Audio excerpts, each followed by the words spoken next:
Haya dogo, mimi nakudhamini kila kitu. Mambo ya wokovu naona sasa yameshakuwa magumu. Sasa kama unaenda kila mahali, nyumbani kwenu umekataliwa, kesho mimi nakudhamini kila kitu. Utaanza kuimba na utarudi kwenye Bongo Flava. Utumie jina lako la Sticky Shadow kama zamani. Kwa hiyo big up sana. Niliwaza mwacha Yesu eti niimbe Bongo Flava je maisha yatasonge au nigeuke mpambe?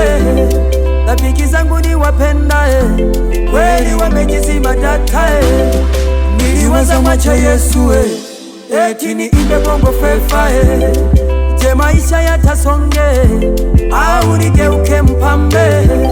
Rafiki zangu ni wapenda kweli wamejizima data Haya mapito yanaweza kukufanya ukamuasi Mungu aliyekuumba ukamuasi ukajizima data kama Manabongo na mashoga wanafanya Kuna mapito yanaweza kukufanya ukamuasi Mungu aliyekuumba